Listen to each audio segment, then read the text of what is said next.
जन्म तो दे दिए पर वो जीवे ही नहीं वो के काम को। अरे 4 वर्ष 11 महीना और 29 दिन तो गायब रहे, और 5 वर्ष जब बरसात होता है मींड का टरू टरू करे, और 7 महीने 4 मेहरबानी गिटवा ना आवे तो बाको बाप बचावे के।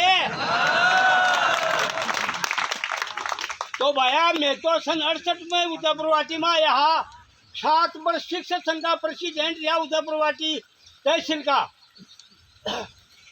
रामनिवास जी है महाराज सगा है पर रामनिवास हमारो समझ लो। रामेश्वर जी हाँ पर रामेश्वर हो जका में रामेश्वर जी बनावा में अगुआ हा। भोल जी महाराज रिश्तेदार है, भोले हो बिना भोल जी बनावा है।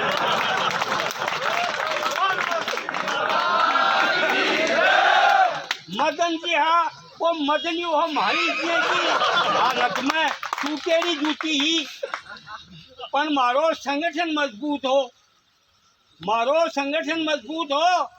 वो बार तहसील भाई बोले खे मारने को नंबर को नहीं आया।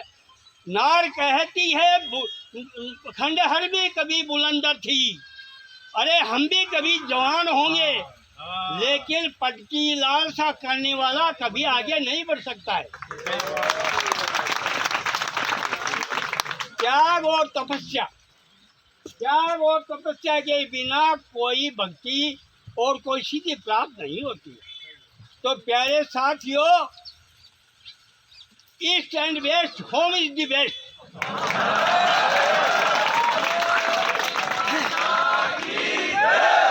दुनिया के किसी भी कोने में रहो, लेकिन आंख मूंद करके देखो अपना घर दिखता, अपना चूल्हा दिखता किधर है। तो जब तक आपकी पक्की लालसा खत्म नहीं होगी तब तक हम आगे नहीं बढ़ सकते। चाहे मेरे ऊपर नाराज हो जाओ कोई बात को नहीं, पर यदि थे एक रोला तो समझ लो।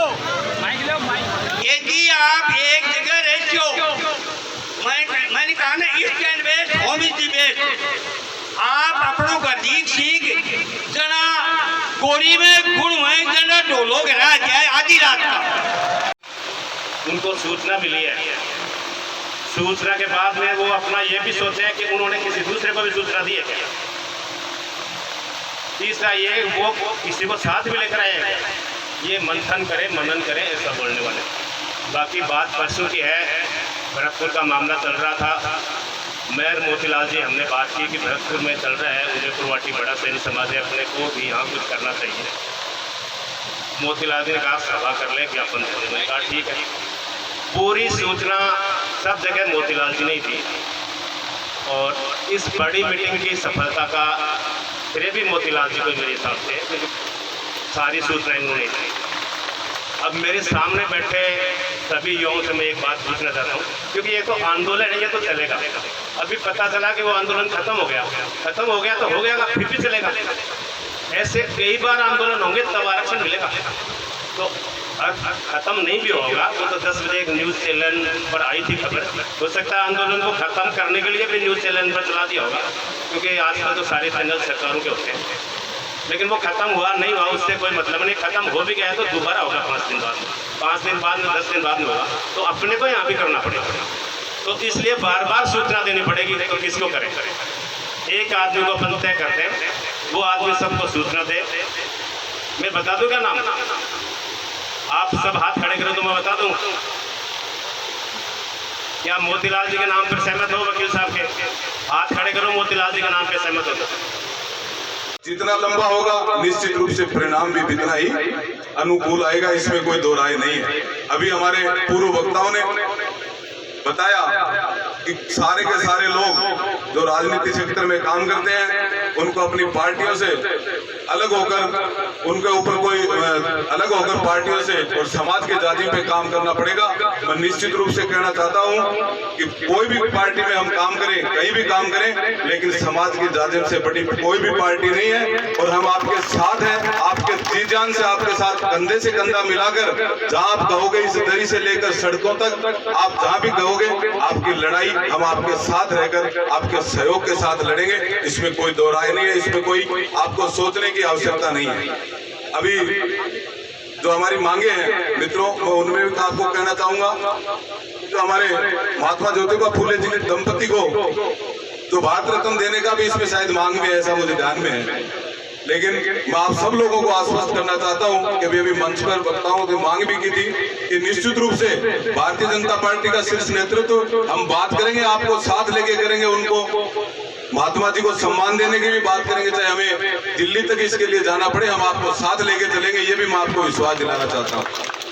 आरक्षण की जो बात है, आरक्षण की जो देखो, इसमें क्या है, कई विसंगतियां रहती है, ये राज्य का विषय है या केंद्र का विषय है, लेकिन मैं जहां तक समझता हूं कि सर्वप्रथम जो इसकी आरक्षण की जो मांग है, जो इसका जो एक प्रोसेस है, वो राज्य सरकार ही फॉलो करती है। जहां तक मैं समझता हूं, मैं निश्चित रूप से नहीं कह सकता क्योंकि मुझे इसके बारे में कोई ज्यादा जानकारी नहीं है, लेकिन अगर केंद्र सरकार से भी आवश्यकता पड़ेगी हम मांग करेंगे आपको साथ लेके आगे होंगे। हमें इसमें कोई डरने की जरूरत नहीं है, चाहे पार्टी हमारा कुछ भी बिगाड़ ले, लेकिन हम समाज के लिए सब कुछ त्याग करने के लिए तैयार है। ये मैं आपको आश्वस्त करना चाहता हूँ।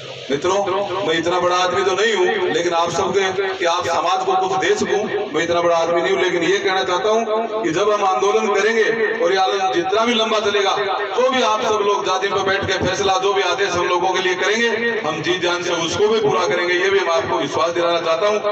अभी शास्त्री जी ने बताया आंदोलन जो हमारा भरतपुर में अभी चल रहा था 4-5 दिन से, वो समाप्त कर दिया गया है, लेकिन मैं आपको ये भी कहना चाहूंगा कि सरकारों की जो बातें होती है, आपने पहले भी देखे होगी, गुर्जर समाज का जो आरक्षण हुआ, कई दौरों की कई बार बातें चली, लेकिन कोई निर्णय नहीं चला। लेकिन इसके लिए आप तैयार हैं, निश्चित रूप से आप ये मान के चलिए कि ये लड़ाई हमें और आगे लंबी लड़नी पड़ेगी। इसलिए हमें ये नहीं सोचना है कि वहाँ बात हो गई टेबल पे बैठ के तो इसका कोई निराकरण बात का हो गया होगा, ऐसा बिल्कुल भी नहीं है। और हम हर जगह पढ़ते हैं कि महात्मा ज्योतिबा फूले ने शिक्षा के क्षेत्र में काम किया, लेकिन वो क्यों किया था आपको बताना चाहूंगा। उन्होंने मजबूरी महसूस करी। महात्मा ज्योतिबा फूले सीधा सीधा शिक्षा पर काम नहीं करना चाहते थे, बल्कि किस बात पर काम शुरू किया था। महात्मा ज्योतिबा फूले ने इस देश में पड़ी व्यवस्था शूद्र वर्ग की जातियों के लोगों के पीठ पर झाड़ू बांधा हुआ था कि दिन भर वो लोग चलेंगे तो इनके पांव के निशान दूसरे लोगों, उच्च वर्ग की जातियों के लोगों को दिखने नहीं चाहिए। इसलिए शूद्र वर्ग की जातियों के लोगों को पीठ पर झाड़ू बांधा गया और थूकने के लिए दिन भर थूकते थे तो गले में हांडी बांधी गई थी कि शूद्र वर्ग की जातियों के लोग दिन भर थूकेंगे, दूसरी जगह कहीं थूक देंगे तो उनके थूक में गंदगी होती है। इसलिए एक व्यवस्था थी, कानूनी व्यवस्था। जैसे कि आज की तारीख में आप हक और अधिकार मांग रहे हो, वैसे उस जमाने की, उस संविधान की वो व्यवस्था थी कि शूद्र वर्ग की जातियों के लोग हांडी में थूके।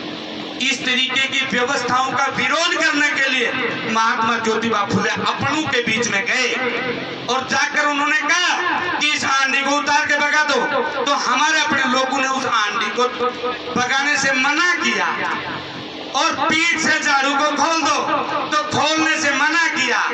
तो महात्मा ज्योतिबा फूले ने आत्म ज्ञान प्राप्त किया कि ये लोग इसको खोल क्यों नहीं रहे। 1000 बार समझाने के बाद तब उनको समझ में आया कि इनमें ज्ञान नहीं है। तब उन्होंने ध्यान दिला, उनकी वो लाइनें आपको ध्यान होगी। उन्होंने कहा था कि शिक्षा बिन मति गई और मति बिन नीति गई और नीति बिन यश गया और यश बिन आपके पास पैसा नहीं, मतलब आपका सब कुछ, मतलब शूद्र का सब कुछ लूट गया।